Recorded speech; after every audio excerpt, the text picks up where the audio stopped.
Welcome to one of the most fascinating panels of this President's Conference, because it's not the panel about the Middle East, just a little bit. It's not the panel about Israel. It's the panel about, I would say, the rest of the world, which is about, as you said, as you told me, 40% of the world population, or maybe even more. But still, all these distinguished gentlemen came here to tell us something about what they teach, where they come from, the countries, and have a little view in our corner, which is a small corner, if you just imagine that they come from India and from China and from the United States. So I would first like to introduce you, all the members of the panel. I don't know if you know me. My name is Tatiana Hoffman. I am a Channel 2 News foreign news editor for the Israel television. And I will moderate this panel so that you will learn something. This gentleman will hear other opinions, and at the end you will have about 20 minutes possibility to ask questions. So because the names of the distinguished gentlemen are a little bit complicated, so I will just have to read the names from the cue cards, which I apologize. So we have here Professor Wu Jipan from the People's Republic of China, Executive Vice President, Professor of Law at the Beijing University, Director, Financial Law Institute, President of the Research Association of China's Intellectual Property in Universities and Colleges, President of the Research Association of China's Economics Law, China's Supreme People's Court member, and the recipient of first Excellence Medal in Beijing in 1991. This is Mr. Wu Jipan, Professor Wu.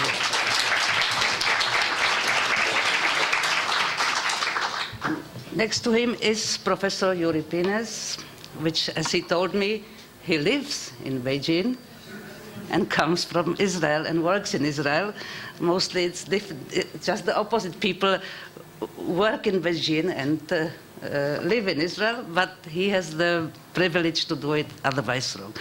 Mr. Professor Yuri Pines is a professor of East Asian Studies, former chair, Department of the East Asian Studies at the Hebrew University of Jerusalem, former guest professor, Institute of History, Nankai University, Tianjin, China, author of several very important publications, and recipient of the Polonsky Prize for Creativity and Originality in the Humanistic Disciplines. As I understand, you are teaching in Jerusalem and living in Beijing. Next to him sits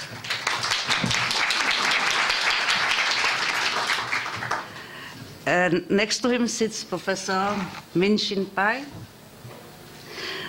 And he has also an interesting history. I asked him when we met, and he said, I lived half of my life in China and half of my life in the United States. So he is also a distinguished professor of China, history and politics. He worked at the Pritzker Professor. He's a Pritzker Professor of Government. He worked in the Keck Center for International and Strategic Studies at Claremont McKean College, Senior Associate, former Director China Program, Carnegie Endowment for International Peace, author of several distinguished publications, recipient of a National Fellowship at Hoover Institution, Stanford University, McNamara Fellowship, World Bank, Olin Faculty Fellowship, and Olin Foundation. Welcome.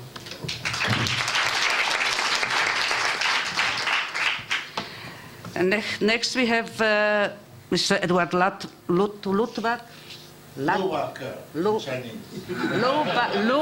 Luwak, who just recommended to all of us a wonderful trip to China, but as I understand, he is making research on China, mostly in the United States.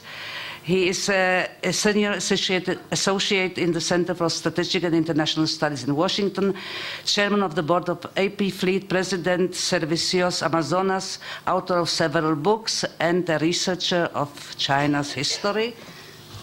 Please, then welcome to us now. And last but not least, the future of the world, the young generation.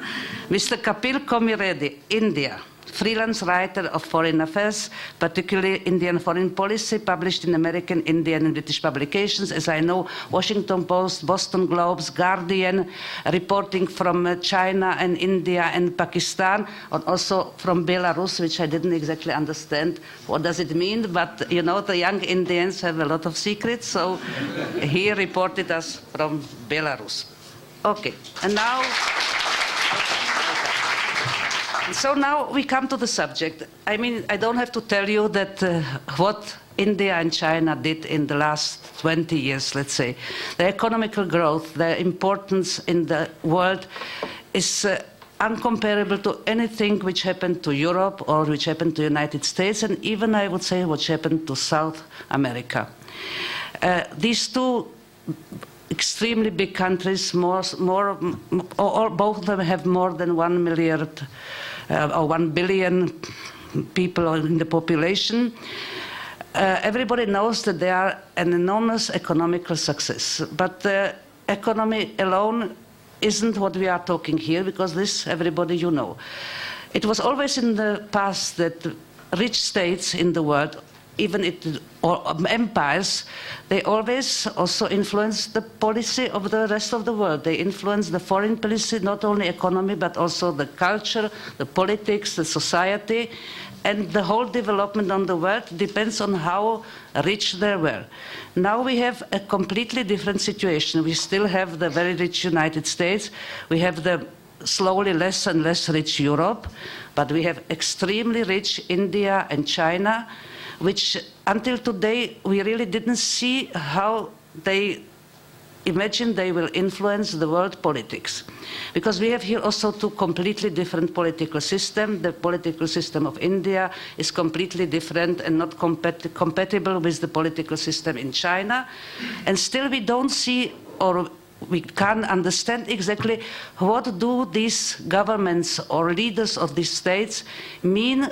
How will they influence the future world? How will they even influence us? If we talk about Syria, Iran, Middle East, it always appears somewhere that that China is influencing this and India is influencing this. But I think there are very, very few people who really have some clear image what these two giant economies really do imagine how they will influence the world politics. So, because this whole conference is about future, and it's naturally also about the Middle East, all these distinguished gentlemen were asked to give us a small presentation how they see, how each country will influence the world politics, if they will take some responsibility, or they will just say it's not our responsibility, which will be a totally different approach in comparison how United States, let's say, or Europe, or even Russia, did think that they will take responsibility for good or worse, or for bad. So I would now like to ask that each of the gentlemen gives us a small or short presentation, let's say about 5 to 7 minutes.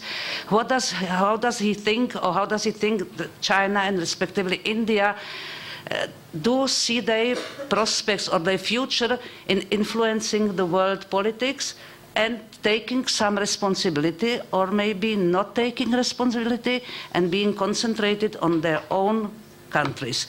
So I would like to start, please, with you Mr. Latwek, because we decided age before beauty. I come last. If any of you would have been in Tokyo in September 1945, and you looked around Tokyo, you would have seen that the whole city was flat.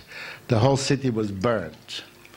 Only the Imperial Hotel, designed by Frank Lloyd Wright, was still standing, really, and a few other buildings. And therefore, you would assume that Japan is destroyed, Japan is very poor, and Japan is in a terrible condition. But actually, what happened was that during the Second World War, through the bombing and the destruction and the fighting, bad ideas, wrong doctrine wrong theory about how to be happy, Japan to be a success. These theories were burnt. These theories were destroyed. And a group of people, including civil servants and some businessmen, who during the war years had been forced to shut up. Every time they said, oh, you can't do this, you can't attack the Americans, the Americans have more steel, more industry and so on. These people were told to shut up for years. They now were free to speak and to act and so on. So actually Japan lost a lot of buildings and a lot of people were killed, but the bad ideas were destroyed and good ideas were ready to come out.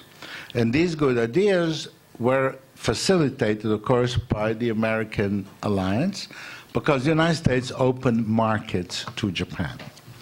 This created a model for Asian development, version number 1. The first model. This was the model that was copied by Korea and Taiwan, and to some degree by Singapore, although Singapore is a special case. And that model was, be friends with the Americans will let you export. The Americans import. Other people don't really import. Today they do. Europe imports a lot now. But through this period, 50s, 60s, the Europeans just did not import. They didn't buy Japanese cars. Fiat did not allow one Japanese car to be sold in Italy. Not one. But you could sell in America. So this was Asian model number 1. And when you look over at the Chinese case, as the moderator said, I'm extremely old. I'm about 99. And when I first went to China, it was during the Cultural Revolution. And when somebody brought you a cup of tea and you said, thank you, xie xie, they were not allowed to say bukachi. They were not allowed to say no compliments. Otherwise, they'd be arrested. Beijing smelled like a toilet. A toilet, okay? And the China that until maybe 1830, 1840, had 20% of the world economy was nowhere. That China didn't exist. There was a China that produced very little, lived with very little, and had no hope and no future. Then what happened was that the Maoist and Cultural Revolution thing had atomized Chinese society and destroyed a lot of bad ideas and a lot of bad concepts. And finally, of course, Mao Zedong died. I was in Beijing. I actually went to his ceremony in the Great Hall of the People and so on. When he died, immediately, of course, Deng Xiaoping, our Deng Xiaoping, who at that time was in house arrest, was liberated, and Deng Xiaoping came out, and his message was a very simple one. We're going to live like Chinese people again. That is, we're going to work. And work is good, and we're going to work, we're going to develop, and so on. And what we have seen from that day to today is only the return of China to the position it had in the world economy throughout history, except for that short period, this unrepresentative period, which is a large role in world history. Now, where things are uncertain is on another subject. And that is the question of innovation, actual innovation. I don't mean production, I don't mean improvement, I don't mean tinkering, I mean macro innovation. Because, as you know, throughout human history, innovation has always existed in very few places. If, let's say in 1600, you went around the whole of Europe, and you look for where there's innovation, all the innovation was in a little corner around Amsterdam and Rotterdam. That's where it was happening, and there was no innovation anywhere else. So innovation is always in a few places. And you know where innovation is today, of course. That's where my son is making carbon fiber instruments around San Francisco. Everybody knows. Around there, and there's a little bit here, there's a little bit in Sweden, and so on. A few small islands of innovation in the whole world. And what is not clear, and this is the big debate, the Chinese are discussing this every day, In Japan, the Nobel Prize winners, the Japanese Nobel Prize winners, have said that Japan cannot innovate, that they could not get the Nobel Prize if they were in Japan, because the way of life does not allow innovation. So that's a big thing. There is no question that so far what we have seen is a return to normality. Normality. China always was a big part of the world economy. Always. And there were, the Chinese were exporting goods to Europe 2,000 years ago. So that is what we have seen so far, and the next chapter we don't know. And that whether it's possible to go from catching up and being part of the world again. And of course, it's been a wonderful process. I saw China when it was down. It's a great thing to see it up, and my Chinese friends living well instead of badly, and I can enjoy China much more. But we don't know where the innovation comes next, because so far there is no macro innovation. There is none. There is production, there is this, there is that, but there is no, it's not that there is no Google and no Facebook and so on. There's actually no innovation across the board, whether it's in jet engines or missile design or any subject or character you want. And in Japan, also not. So now we will see whether this will happen or not, and that's the big question. Thank you.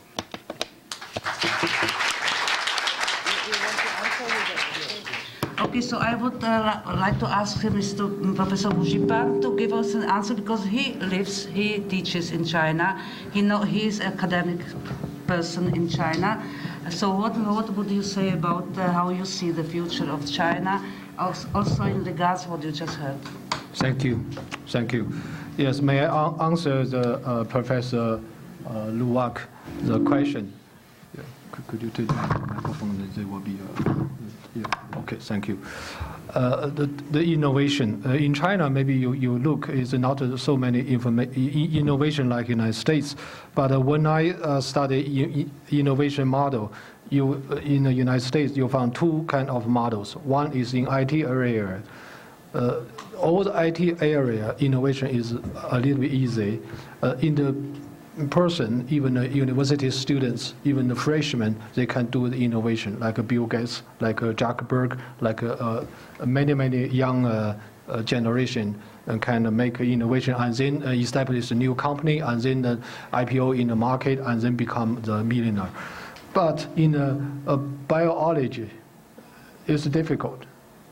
Last 20 years, you didn't heard any name in the United States in biotechnology do the new innovation. You just heard a big company's name, like the Schnock, like Roche, like many big companies. This is why. These two models is quite a difference. So the Chinese people now is just going to this cross, which way we should go. If you go to IT area, it's a little bit difference. Maybe not invest a huge money, and then you can make a successful innovation, like your guys doing. But if you go to biotechnology, you even do huge money and huge equipment a long time, and then you can got nothing. Individual people, even young people, cannot afford this. Their family can afford this. The company even can afford this. This is a big company. So this is two model is the difference. So your country, young generation is very smart. So they do the IT area very quickly. But in biotechnology, not so quickly. So in China, we have to do both. Maybe in IT, we're not so successful because we are not fluent in English. We are no computer science a little bit late than yours. Another way, maybe we are website not so open like your country. But in biotechnology, maybe we can do a little bit more. This is my answer. Maybe the time is up. Maybe next time I can give you answer your question. Thank you.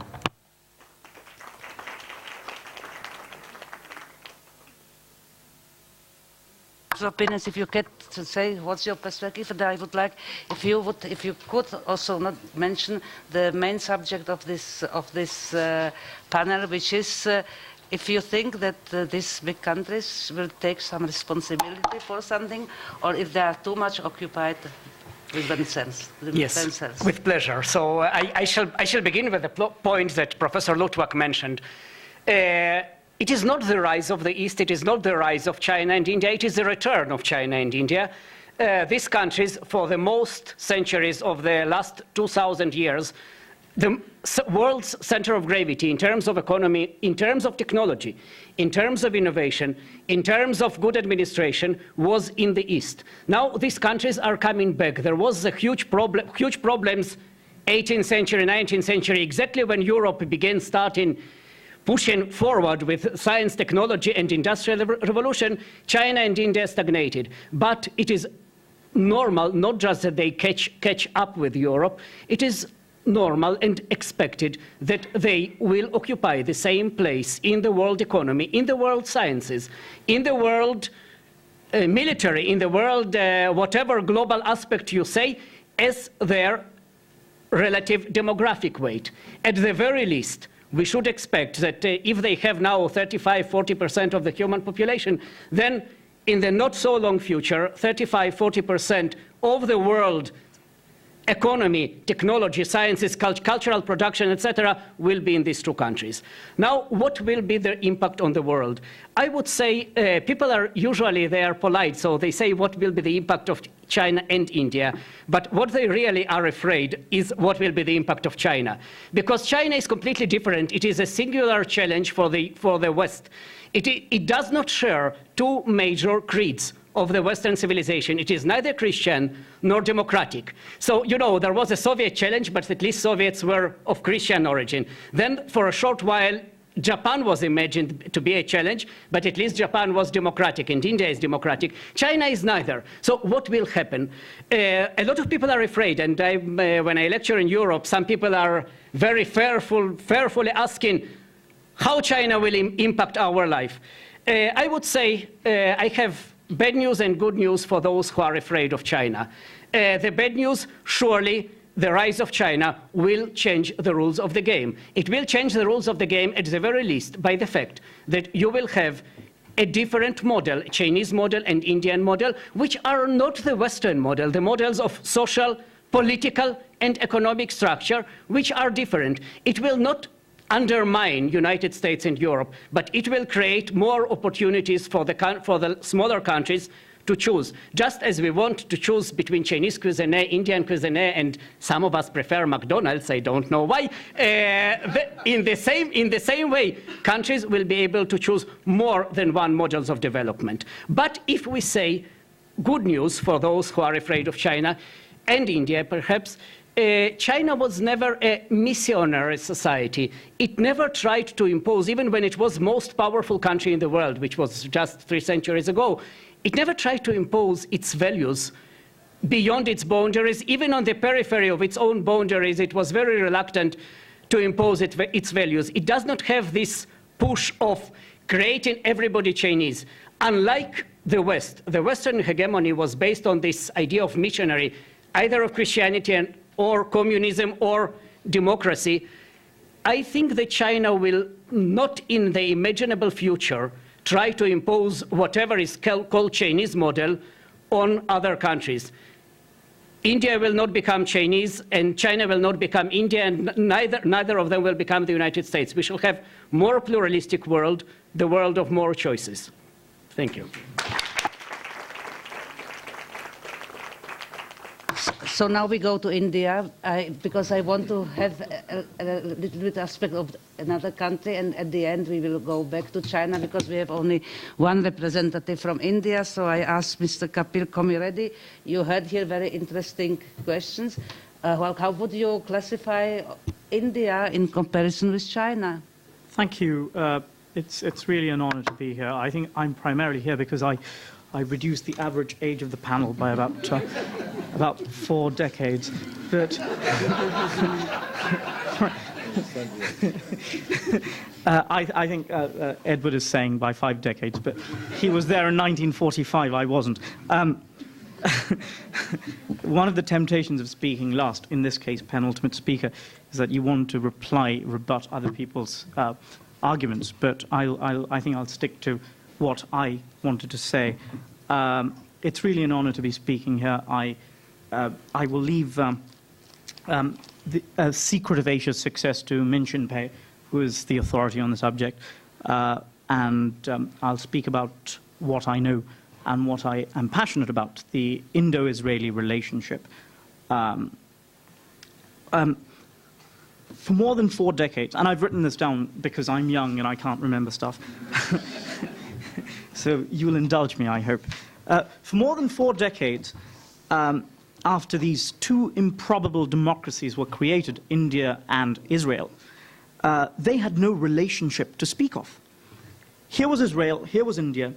They were divided by a desert ruled by despots and dictators.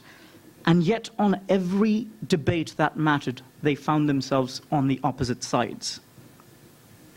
Eager to appease Arabian sentiment in its contest against Islamic Pakistan, India refused to establish diplomatic relations with Israel. Israel had a tiny consulate in Mumbai, which its diplomats described as the loneliest post in the world. India, of course, had no presence at all in Israel.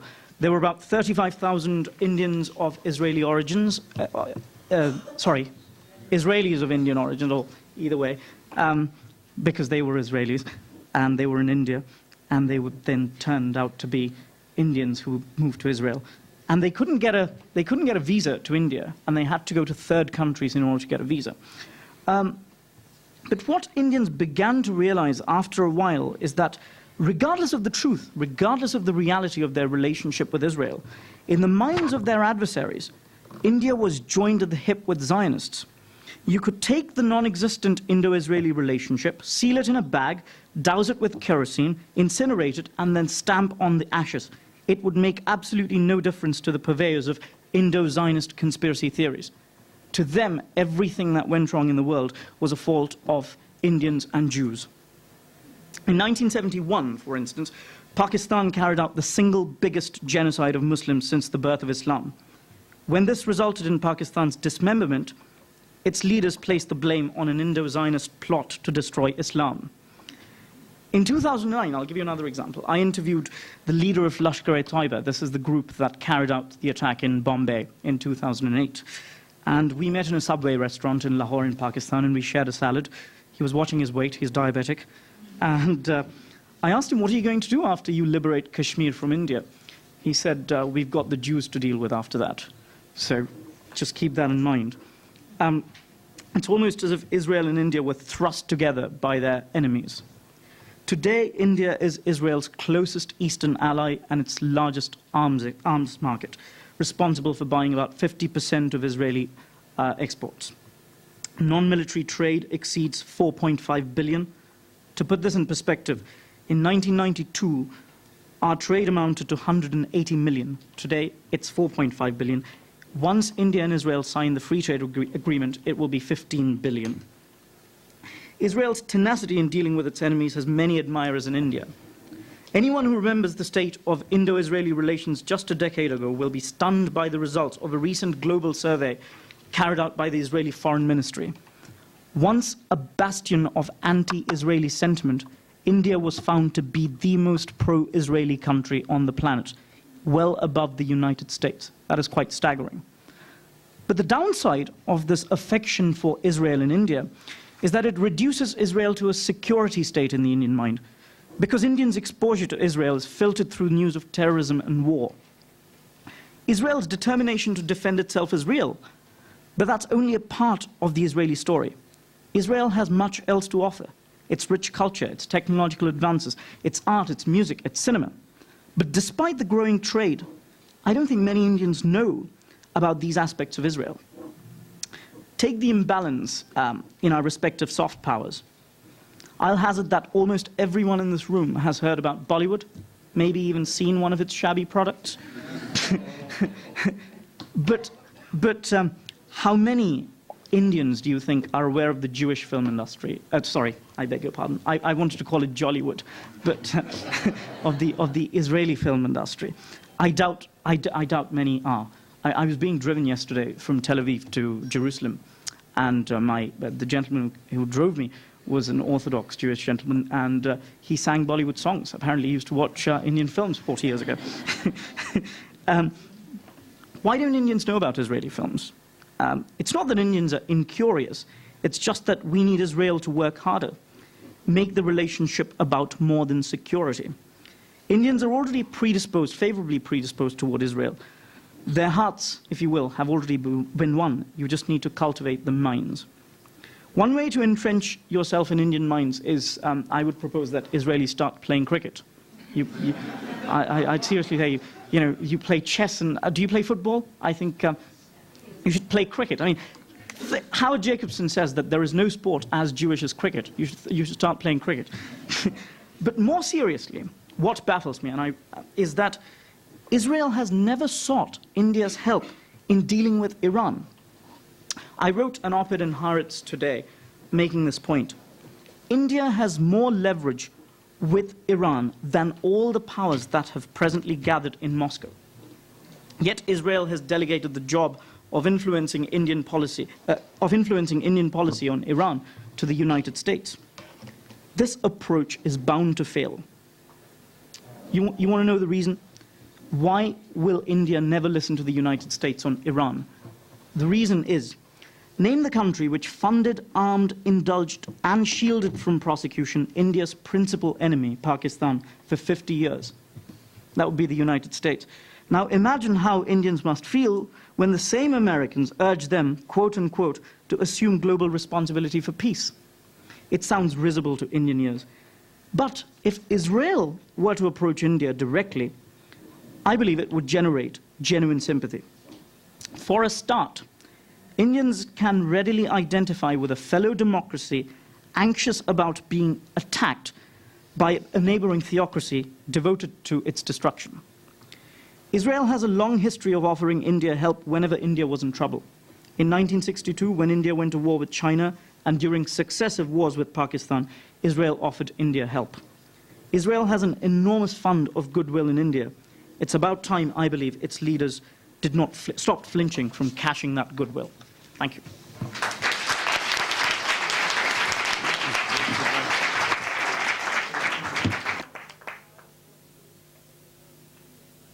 Okay.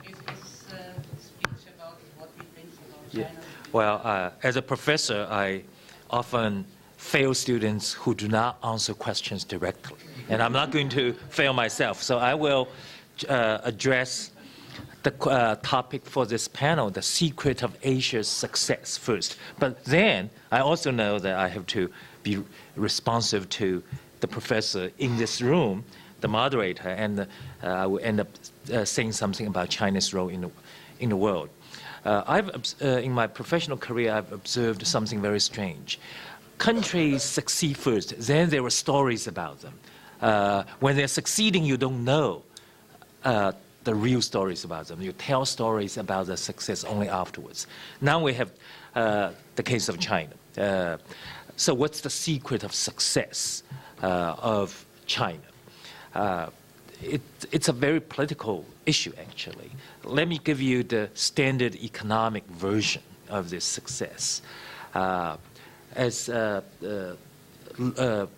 Edward just said, the first and foremost ingredient of this success secret is really embracing globalization. If you look at East Asia and then China, poor countries that want to grow much faster cannot do so without exports because they do not have enough domestic demand. And China followed the footsteps of Japan, Taiwan, South Korea. In 1978, when China just opened up its doors, China's trade, China was the world's 21st largest country in terms of trade. Today, China is the world's second largest trading power. It's all in 30 years. And without foreign trade, China could not have grown 10% a year for the last 30 years. So this is number one. So embracing globalization is clearly very important. And another secret of success is actually not that unique to China. That is, again, very similar to East Asia demography. China 30 years ago had a very young population. I think the so-called dependency ratio, that the number of people who are actively working vis-a-vis the number of people who have to be supported, very young and very old, was something like 6 to 1. Today, China is almost 4 to 1, 5 to 1. So China in the future will grow old before it grows rich. And that's a powerful engine of economic growth. Another very powerful engine of economic growth in China is urbanization. 30 years ago, less than 20% of the population in China lived in the cities. In the cities. So today is about 45%. And if people move from the countryside into the cities, two magical things happen. One is that they all of a sudden become very productive because they give up farming. Farming does not generate a lot of income. They now engage in modern activities, economic activities. And the other is that they demand a lot of more services, more infrastructure, and that's a demand for economic growth. And then the third ingredient of success for China is that the government actually responded to this massive movement of people from the countryside to the cities, to the demand of globalization by investing in the right things, infrastructure. If you go to China, you find infrastructure is much better than most other third world countries. When I came to the United States, 1984, China was a third world country in terms of infrastructure. The US was first world country in terms of infrastructure. Today, the US is a third world country in terms of infrastructure. Indeed, yesterday morning, very early in the morning, I was driven from Ben Gurion Airport to Jerusalem, and I was marveling at this superhighway. Not a single pothole, so smooth, so fast. I said, in the US, you could not get that kind of highway in the US, the richest, the most powerful country in the world. So China invested in the right projects. But I want to reject two points you hear all the time about China's economic success. One is the so-called state capitalism. China practiced a form of unique capitalism, that is with a lot of state intervention. Based on studies by academics, you cannot prove that state capitalism actually delivered economic success in China. Because if you want to define state capitalism in terms of the role of state-owned companies or state-directed investments outside infrastructure, the results are not very efficient. And the other argument you hear is authoritarianism, one-party rule. If you have one party in charge, decision-making is far more efficient. Yes, efficient in making the right decisions, but also very efficient in making the wrong decisions in authoritarian. So mistakes get multiplied in an authoritarian regime. But the future for China does not look that bright because many of the favorable factors responsible for China's growth are disappearing or have disappeared. Globalization is running into very strong resistance because China today is such a powerful trading country. It cannot export a lot more to the rest of the world. So there's resistance to Chinese exports. And also the Chinese society is aging very fast. And the forces that drove Chinese growth in investment can no longer deliver the next stage. As Edward observed, China will have to embrace innovation, and that is very difficult in a Chinese context. The Confucian culture, very hierarchical, and the Chinese political system itself. So how does China see itself as a world power in the future? There are three things that determine a country's behavior in the global system. One is interest.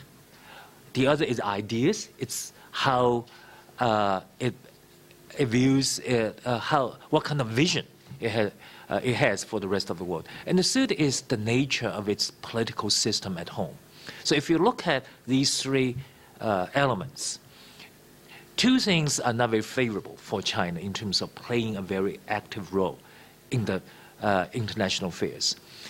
China does not have a liberal idea for defining its role in the world. It does not see itself as maintaining a world order that is open, that is rule-based. China's vision of the world is very parochial. It sees the world only from the perspective of its self-national interests. So China today is largely a free-riding power on the liberal order established by the US. The second one is the domestic system, the political system of China. China today is a one-party state. And because of that, the ruling elites in China view the liberal order politically as a threat, because it sees the liberal order in political terms that are fundamentally incompatible with its long-term survival. So that, again, pits China against the liberal order of the West. The only thing that works for China and the rest of the world is self-interest, because today China is so closely connected economically with the rest of the world. So it has to play some sort of active role in defending its interests in the world. That's why you look at China today, it does not actively support rogue states, even though it does not want the liberal order to destroy rogue states. So in the future, you see a very conflicted China in global affairs. And that is not very good news for the rest of the world, because the rest of the world wants to see China become another liberal power, maintaining a peaceful and prosperous world. Thank you.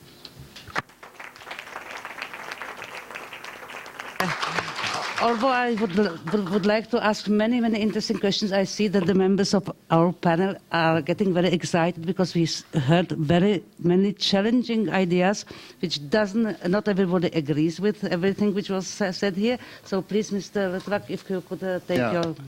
Well, first of all, I don't disagree with what I just heard, but you know, since 1976, since the death of Mao Zedong, China has entered and started participating in perhaps 100 organizations around the world. When Mao Zedong died, I believe that the only organization China was really participating in was the International Postal Union, because you could actually send a postcard from Beijing outside. That was it. Since that time, it has entered and is participating in all kinds of organizations doing all kinds of things. Now, it is true that it is absolutely not interested in endorsing or advancing liberal agendas abroad, but even there are exceptions. I happen to be traveling in China the very day when more or less the word came down from the standing committee of the Politburo that homosexuality was to be allowed in China. And it was wonderful to see that the announcement comes in a paper like the day before. The next day there were people waving to each other in the streets of Beijing. It was kind of a funny thought. There is been an advance towards liberalism in personal conduct, liberalism in individual freedom of expression, so long as it's non-political. It's very unfortunate that the political encloses the national. So that's why you have the Tibet problem, Mongol problem, Uyghur problem, and so on. But there's been a huge advance of freedom, and this freedom has taken place under the control of this Communist Party. But this Communist Party has some other peculiarities. One of them is that regional governments can sometimes have huge influence. For example, I believe that the people responsible for ruining Chinese relations with Myanmar, which was very difficult to do. It was very difficult to ruin relations with Myanmar. It was much more easily done with Japan over the Senkaku incident. The Japanese were moving to Beijing, and Osawa, Ichiro, and so on were really pushing to go to Beijing, and China kicked them. So it wasn't China, it was a handful of people who do this kind of incidents. But the thing is, when you look at the functioning of the system, you find that the Fisheries Law Enforcement Administration of the Ministry of Agriculture and Fisheries individually, independently, without anybody telling them to do it, can actually create incidents with Vietnam and the Philippines. You discover that the Maritime Surveillance Organization creates incidents with Japan. You have the situation that when Jiabao flies to India with 400 businessmen or 500 businessmen, and the previous 2 weeks there was a whole series of border incidents which were caused by aggressive patrolling by the Chengdu military region. So you go to Chengdu and you have a good Szechuan meal there, and you ask the general, saying, tell me, why did you do this just before the prime minister went there? He said, well, you know, we have our responsibilities. We have to, the Indians were very aggressive, so we have to maintain. And you discovered that there's actually no connection, that the Prime Minister of China and the commander of military region of China only connect to each other through thin tubes going all the way up to the top to the standing committee, and the people in the standing committee, every day they have to deal with an earthquake, a flood, an economic problem, a disaster, a riot, or visiting foreigners. I mean, all the time in Beijing there are these convoys of the Prime Minister of Vanuatu, Kiribati, Samoa. Everybody goes to Beijing and the top leaders have to meet them. So you have a handful of people centralizing power, spending half the time visiting with the Prime Minister of Kiribati or the King of Tonga or something, and they are faced with all these crises which the bureaucracy is pushing all the way up to the top to them, and they're not able to cope. So what I see as a problem of international integration is much more the day-to-day functioning of government rather than philosophical departure point, because they are drifting. The philosophical departure point, liberalism, democracy, and they are moving. Whereas the bureaucratic problem is what we see day by day. Okay. Professor Bujipan, you teach law. You know also the Communist Party, how it functions. Do these people really understand what's going on? Because additionally, this year you are going to have a change of the total China leadership, and nobody actually knows, I mean, what we had in the last 10 years, nobody knows what we are going to have in the next 10 years. Everything is going to change, or it's going to be the same, only with new people. They just kicked out some of the best candidates. So do you agree what these gentlemen told us, that that's how China is going to function, and these are the dangers it's going to face? Oh, yes. Yes.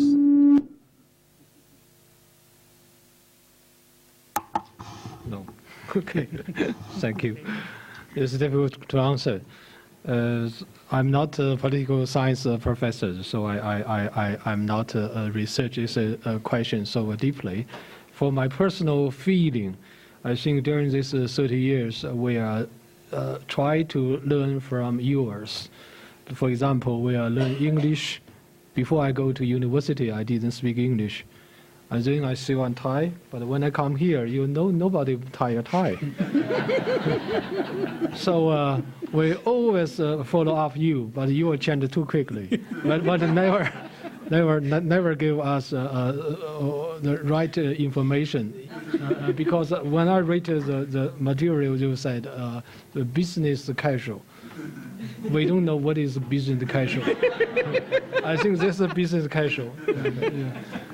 So business is very formal. Casual is not formal. So two words together. So we are Chinese don't understand. Okay. Yes. So you know we are Chinese to learn English according to the dictionary. But the dictionary is the concept is very very conservative. So maybe 30 or even 50 years ago was English. So we are trying to work hard to follow up you. So you are in other words, maybe you don't quite understand where life. 30 years ago, I work in a factory, and I'm a driver, so I work day and night. At that time, it's a very good job because it's a regular salary to pay me. Well, if you are a farmer at that time, you are no regular salary. So at that time, I didn't have a watch. When I drive a truck, go to the countryside, and the girl ask me what time. I'm very shy. I said I didn't have a watch. So in a truck, they have a clock. So I told the clock. And then my master told me, this girl not ask the time. They try to talk to you because you came from city. So then I understand. So after this 30 years, where life is changing much, and right now that in Beijing, I think nearly half of the family have the car. Nearly 20% of the family have 2 cars. So many cars in Beijing. This traffic situation is terrible, and now is where cars go out, they're limited by number. So each day is one. The car have license. Each number are now to go out. So in Olympic game in Beijing in 4 years ago, even half car now go out. Go back to bicycles. No, it's too far. No, the city 30 years become too larger. At that time, we can run the bicycle, go each place. But right now, it's too far. You can run 2-hour bicycles and 4-hour bicycles. It's difficult. So now bicycle becomes the export machine, not a transportation machine. So now in Beijing, have 6 million cars in Beijing. So how difficult to imagine how to arrange this big capital city. Shanghai even bigger than Beijing. There are 30 million people living there. When I come to your country, you are very lucky. You're such a small population, such a wealthy. And we cry, River, that we are so small. But still, if you could answer me, please, the question. Yeah, the question is, what will happen now with China, with the new leadership? With the new leadership, I mean, we are getting a change. This is difficult to answer for poor professor. So maybe you can ask our government. They can give you a good answer. So I didn't know what in future 10 years ago. If I know that, I'm not teaching. Yeah.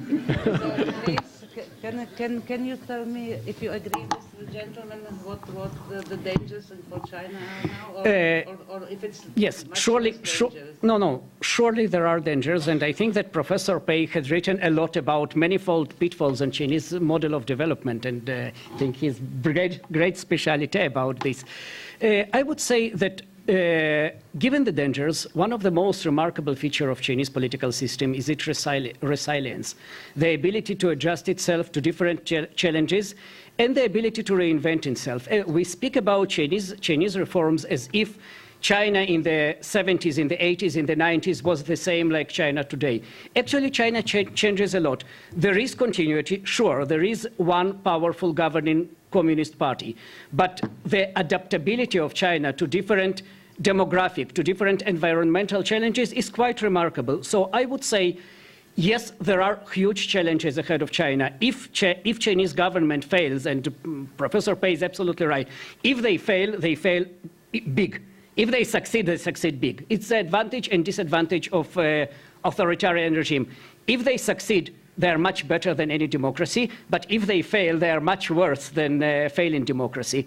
I would say, to be very short, the Communist Party of China has a few advantages. One of them is a very improved meritocratic system. The people advance in the party according to their actual achievements, and I think that the average level of the administrators on the top level is quite impressively high, especially in their ability to maintain economic performance. Second, its ability to adapt itself to different social forces, to allow itself to adapt to capitalists, to new professional elites, and to be more clever in navigating itself amid different challenges. If it succeeds to remain so adaptive and so meritocratic as it is now, it will be the huge story of success.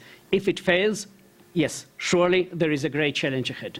Okay, so India, also the whole leadership is about 70 years old. Everything is going there to change. India was concentrated on its own population. It didn't export that much. How do you see the future of India in the connection to the world?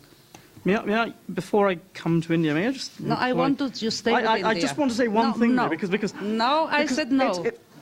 Please indulge me for one moment. I urge you. We go back to India. No, I will tell you about India, and this is from an Indian perspective. One of the things Professor Pine said is that, I got a bit confused. I wasn't sure if I was in Israel or in Syria, because it almost sounded like an apology for the Communist Party.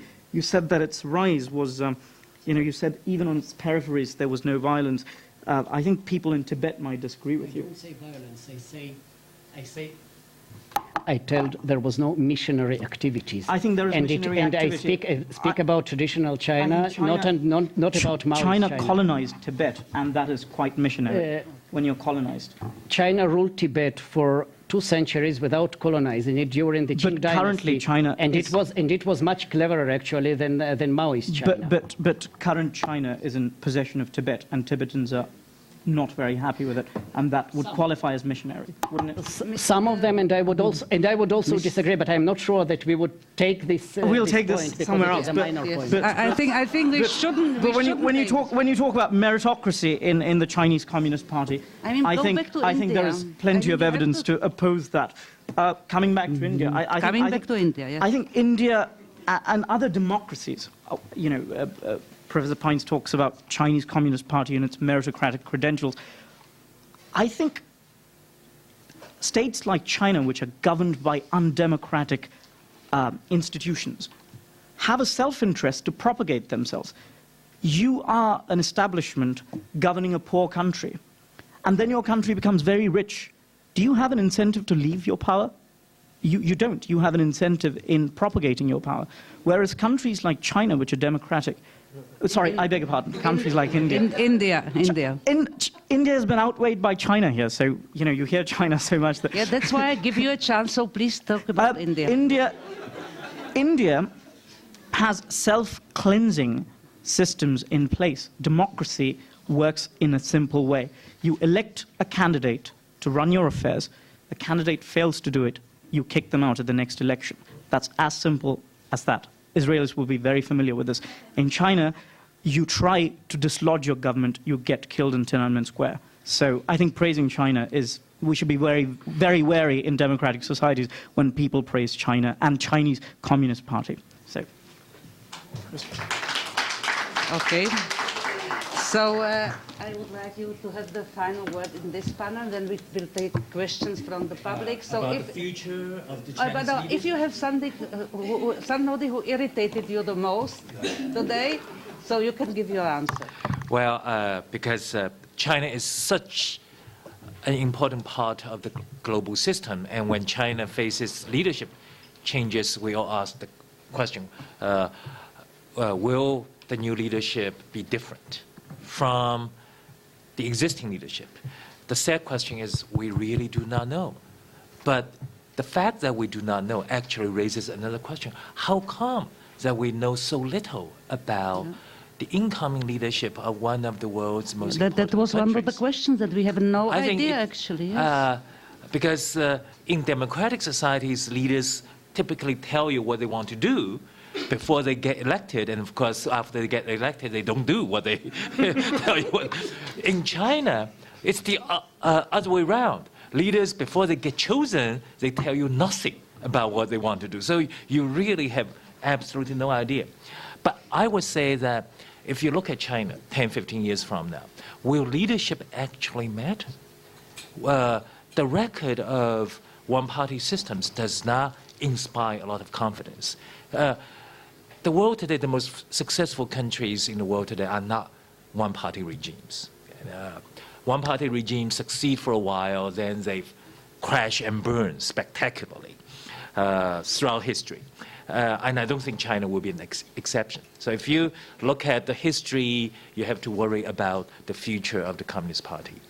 And that means that the world, probably in the next 10, 15 years, will have to deal with a political transition in China that will come very suddenly, because no one-party system has lasted more than 74 years, and the Chinese Communist Party has been in power for 62 years. So you look ahead, so it's actually changes coming, and you look at how wealthy China is today. China, most of the countries that are wealthier than China are democracies, except for oil-producing states.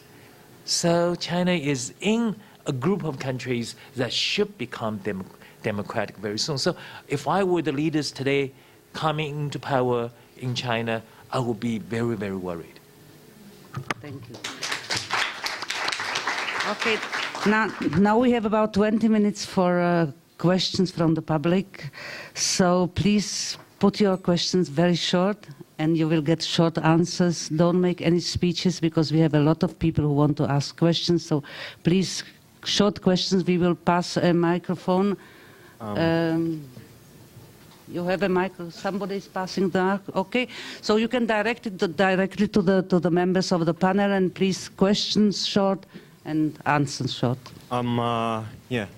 Всеволод, I'm from Russia. I have a question to Mr. Min Pei. I wanted to ask about China's plans on dealing issues at the ecological front, because its economical and scientific growth is undisputable, but there are some disturbing news about the state of ecology in the China, and won't it undermine its growth in the future? Thank you for raising this very important question. I think one of the huge costs of China's economic modernization is its ecological disaster. China is facing the world's worst ecological challenges. 750,000 people every year die of air pollution and water pollution. And so far, what the Chinese government is doing, part of it is the right approach. I think it has invested a lot of money in clean energy. That's the right approach. But it is not changing the model of economic development, which puts so much pressure on the environment. And unless China changes the way it uses its water, changes shifting from burning coal to something else, I just do not see how China can clean up its environment. And of course, stop driving. Because China is a country where automobiles should have a very limited role. I'd like to ask Mr. Komireddy why he thinks India has a self-cleansing political system when the biggest challenge the government appears to face, both at the federal and the state level, is the endemic level of corruption. And the fact that one family has held on to power through various means for 4 generations. I'm not going to state what the stated wealth was told to me of the Gandhis, but I think there's an intense amount of hypocrisy in looking at India purely as a democracy when there's so much political corruption, particularly at the state level. There are two questions, 2 answers to that. You talk about corruption. You are probably aware of it because of the backlash against corruption. There are epic rallies. Yes, epic rallies against corruption, and most of the corrupt leaders are presently in jail, and there will be prosecutions. That is what I meant by a self-cleansing system. India came into existence 60 years ago. It's 60 years old. 60 years later, in 60 years, it has conducted 10 general elections. It has given democratic rights to people who never knew them for about 3,000 years. For the first time, it has given them. I think when we place those expectations, 60 years, in 60 years, India has given more rights to more people than China has managed.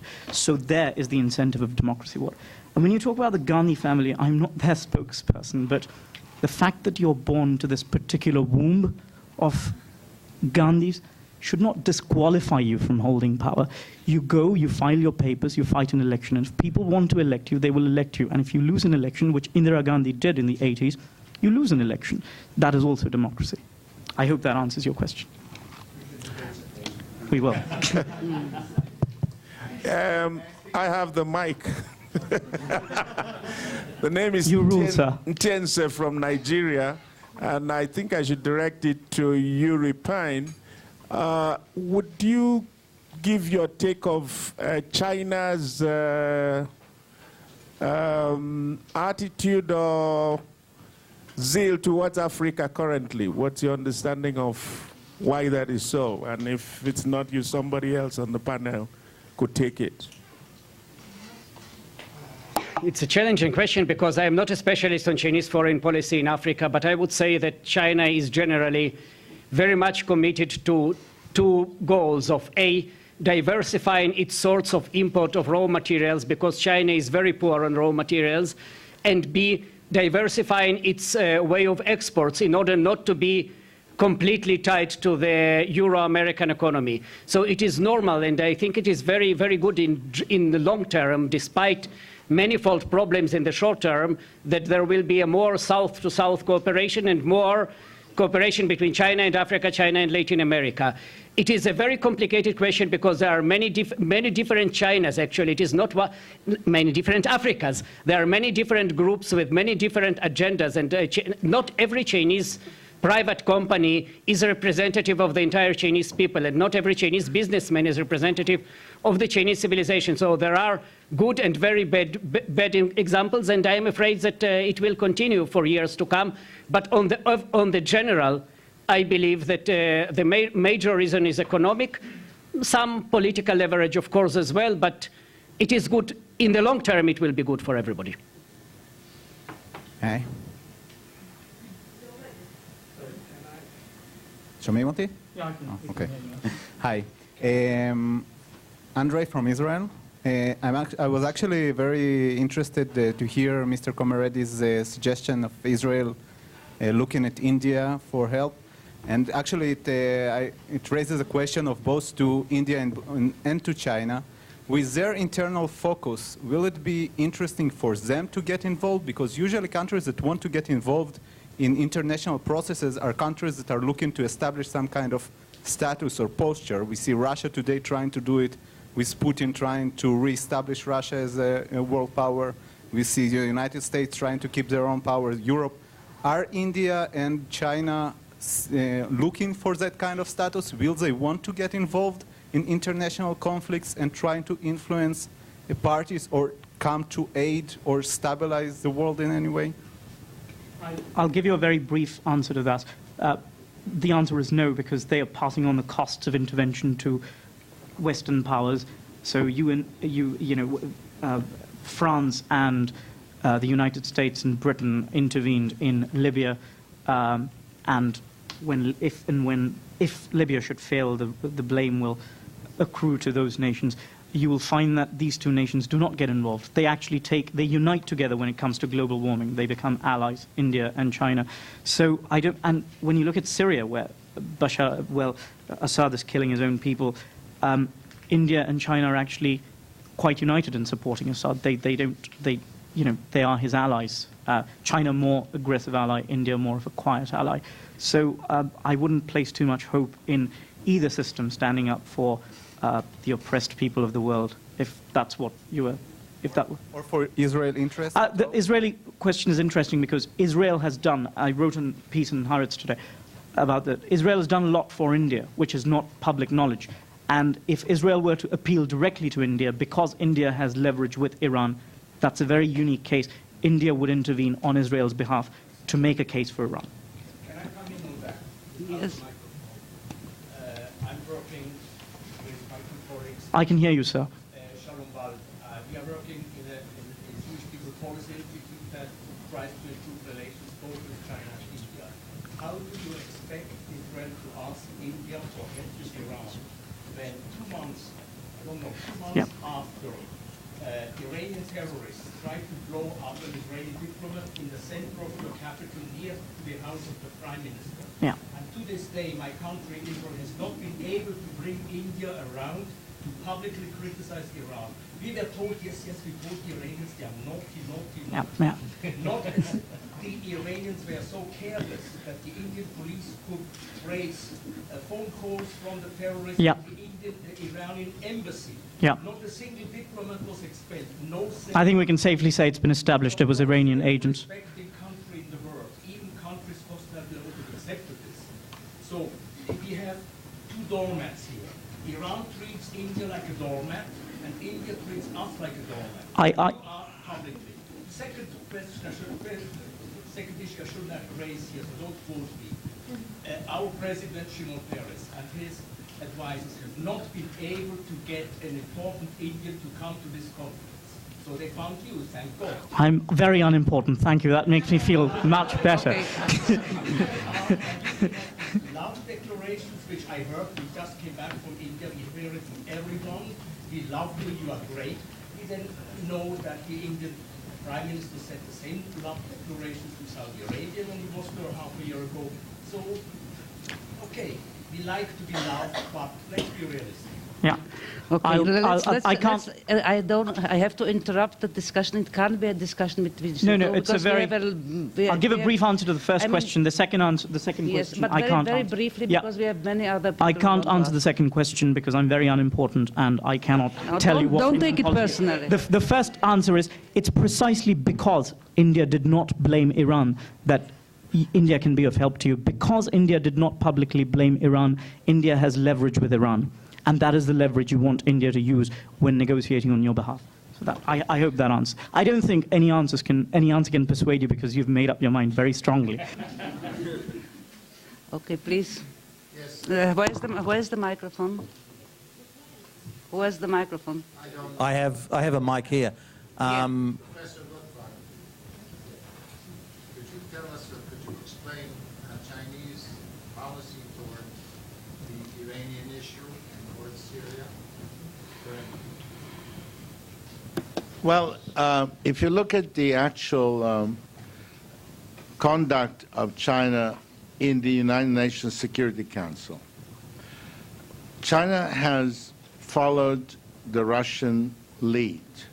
Or to put it differently, they've allowed the Russians to take the anti-liberal position, the anti-whatever position, the pro-rogue state position, and China has défilé, it has just stood behind the Russians, allowed the Russians to take the heat for it, and they have not. And the reason is that China has a built-in interest in opposing interventionism.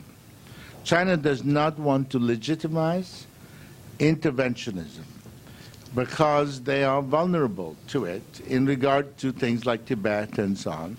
Therefore, they take the anti-interventionist position, but fortunately, because of domestic politics in Russia itself, the Russians are eager to take the lead and to be noisy about it.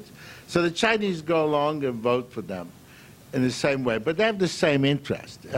The government of China does not believe in the overthrow of dictatorships by the people, okay? So when there's the people on one side and dictatorship on the other, they believe that the world should not intervene, so they oppose it, and they're always lucky because they're the Russians willing to take that position loudly, and they do it quietly. But China is many things, as Yuri Pines pointed out, many different things. One of those things is the China Insurance Company. The Chinese insurance companies have now stopped insuring cargoes, oil cargoes from Iran, okay? And the Chinese insurance companies will not insure a ship bringing weapons from a Russian port to Syria, okay? So they say, listen, this is business and we won't insure it.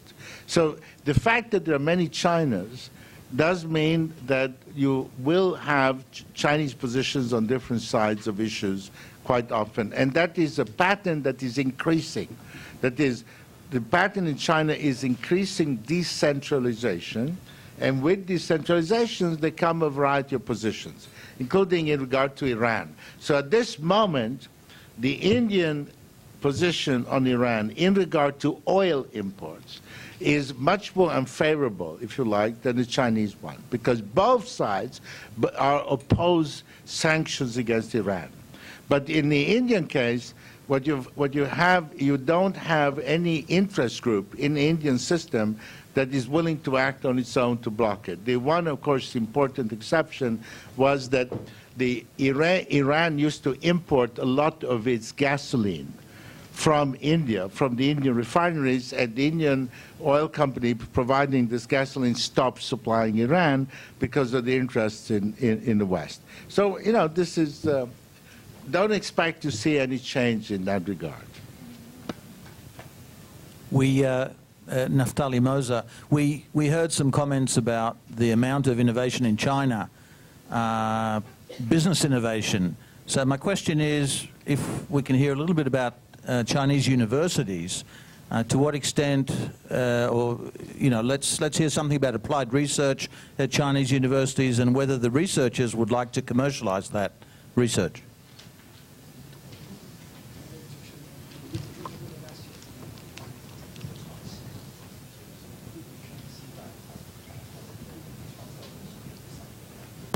Okay, I'm not here very clearly. I try. University have a platform we call platform. It's if the professor do a research in a lab, and then this platform will be help them to apply the patent, and then we have the information announcement, and then maybe a company interesting about this, they can negotiation. Maybe if you buy, they can pay some money to university, and then we transfer the technology to the company. And our professor hope company to continue to do this until they are finish their products. Now all university have those kind of platform, and we are not very long time to do this. This is maybe just 20 years. We need to more time to help our professor to do this. In the first 10 years, maybe like Beijing University have the founder group. Our professor found this technology, and then they organize a company, and then become a manager to do the business. And not a long time to do this, and then he came back to do research. Right now, the professor don't do company directly. He just do research. May I answer your question? I'm not sure. Thank you.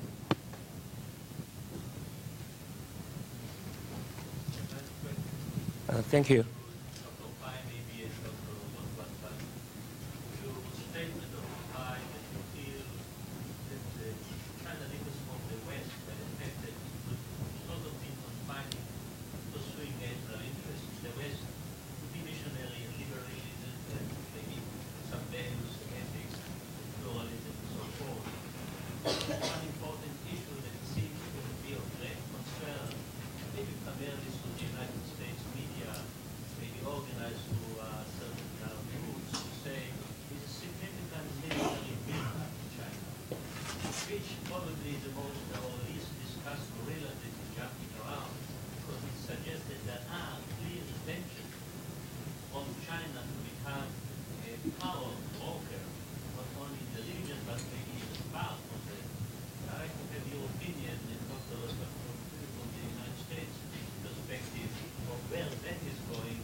While China does not have any global ambitions in terms of its military power, it does have regional ambitions. If you are China, you look around your neighborhood and you see the American bases around you, you see American aircraft carriers going around you without any worries. If you're the Chinese military, you say, I want to end this. I want to make sure that when the Americans if they want to fight China, they have to think twice, 3 times. So that's the Chinese strategy. They want to create a situation where the US will have to at least take into account China's national interests, which would be territorial integrity, Taiwan, South China Sea. But because of this consideration, there is now a military competition between China and the US. China would develop these weapon systems and the Americans would develop countermeasures. And this is now a very dangerous dynamic in the East Asian region. Hello, I want to make some comment. First of all, as we all know, today's topic... I just wanted to answer that question. Oh. This is actually the saddest story of all. This is really sad because it involves all of humanity, which is the inability to learn the simplest thing from history, okay? China's economy has been expanding at 9–10% per year. Now it's slowing down. 8, 7, 5, whatever. It's still expanding very fast. When your economy expands so fast, you have the money or the means to acquire more military power. If you do acquire military power, you will be punished very severely. You will not be rewarded, you'll be punished. Because if you expand, imagine it's a very fat man entering an elevator, okay? This elevator, and this fat man is getting fatter 9% per year, okay? In the elevator, there is already an even fatter man. That's America, which is aggressive and loud, but everybody is used to him in the elevator for 30 years. The new guy, as soon as the new guy shows a little pistol like this, everybody jumps on him. Between 2008 and today, Chinese relations with Japan have been ruined over Senkaku's stupid islands of no value to anybody. The relations with Philippines have been ruined. Relations with Vietnam, which historically were bad, have been ruined. The whole quarrel with India over Arunachal Pradesh has been revived from nothing. Revived, you understand? Just decisions made by 3 guys reviving a whole quarrel over territory. So if you put Japan, Vietnam, and India together, they have more people than China. They have more wealth than China and more technology than China. That is not counting possible friends of these 3 countries, such as Australia, New Zealand, Fiji, or whatever. No, Fiji is on the Chinese side, sorry. and the United States. And the United States. If you add the United States to Japan, Vietnam, and India, then the balance and so on. So the lesson is this. If your economy is expanding, your universities are expanding, your hotels are wonderful, your restaurants are great, your infrastructure is expanding, your military must shrink. It's against common sense, I know that. It's against logic. It's against the sense of rights. You know, it's my right and so on. But if you exercise that right, the world punishes you. And there was once a country called Germany, and in 1890, the Germans had the best industry, the best universities. By 1914, the Deutsche Bank was the world's greatest bank, and so on. And the only thing is, they wanted to build a navy. They wanted to build a navy. That's all it took. As soon as they wanted to build a navy, the British sat with the French, with the Russians, and the Germans were isolated. Okay? You cannot build a navy if you are expanding so fast economically, scientifically, and culturally. You have to have not a navy. If you have not a navy, then you become influential in the whole world. And everybody loves you in Japan, in India, and so on. If you build a navy, everybody's against you. But it's against common sense. Common sense is if you're richer, you should be stronger. And all you have to do is to follow this common sense, and you end up like Germany. And that is what's happening, and it's very sad for those of us who have been involved with China many years, that have many friends in China, that this repeating the stupid mistake. Can't you repeat a more clever mistake than that? You know. Professor Luttwak, I have just a very small comment on you. You are right in many respects, but in Chinese history there were 2 great dynasties, the Tang dynasty and the Song dynasty. The Tang dynasty became rich, became engaged in manifold wars, and collapsed. The Song dynasty became very rich, it tried to avoid all the wars, and then also collapsed, was conquered actually. So sometimes you never know. In the short term you may gain here, and in the long term lose there. It is unfortunately impossible to make a right decision in the long term. Okay, we now take please the last two questions, last two questions, because okay. I think we have to close. Okay, yes? I want to make one comment. Yes. First of all, today's topic is what's the secret of Asia's success, and we talk a lot about China.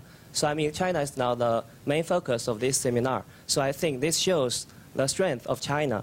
And I want to make one comment that Tibet has been ruled by China, has been part of China for over 2,000 years. And if you don't know this, I can give you some books about it. And second of all, sir, I would urge you. Yeah, I think. Don't enter this. Please don't enter this discussion, because it's not the topic of the panel. Okay. And second of all, I want to make a comment that China, with regard to its economic regime, now China is a member of WTO member. So I want to say that if you have any dispute with China in terms of economic development and economic regime, we can solve that problem and issues. Nobody said we have any dispute. Yeah, I want to make some comment, okay. Through the WTO mechanism. And thirdly, I know that there are some social problems in China as we do in Israel, but in Israel we have tent protests, and this goes very well, and the government have issued many decisions with regarding to the cause of the people. And in China, we also have such mechanism to understand the social problems and to make some solutions for it. So these are the basic comments I want to tell you. And I think that now we are here, we are in Israel. We are here, we feel very safe, and we don't use security to protect our embassy. Okay. So I think this is one of the best periods. Okay, I think thank you very much, and welcome to Israel. Yes. So I please the last question, and we have to close the panel.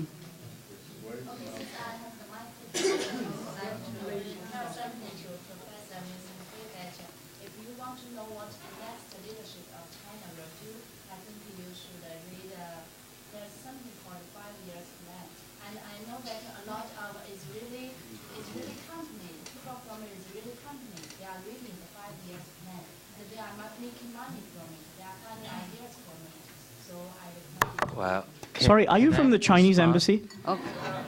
Yeah. Okay. Well, let me just tell you. Okay. Serious people, intelligent people, don't pay any attention to what the Chinese government says.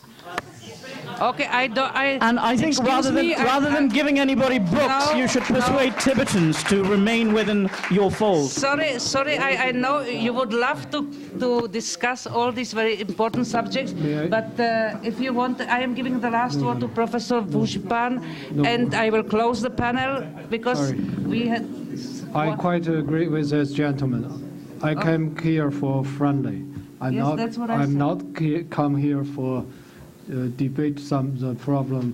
Maybe it is already be a common knowledge. If you are just ask those questions, ask me answer. So if you speak Chinese, I can answer in Chinese. My English is not so fluently. This is not equal for me.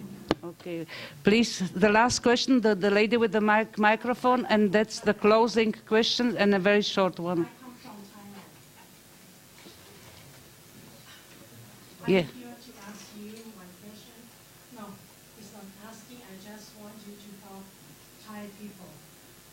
Okay, please, this is not the subject which is supposed to be. No, excuse me, we have to, this is not the subject. I mean, this is not a political platform for declarations. You have some question?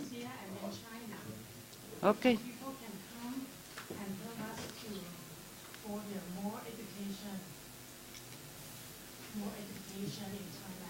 Okay. Okay. Okay.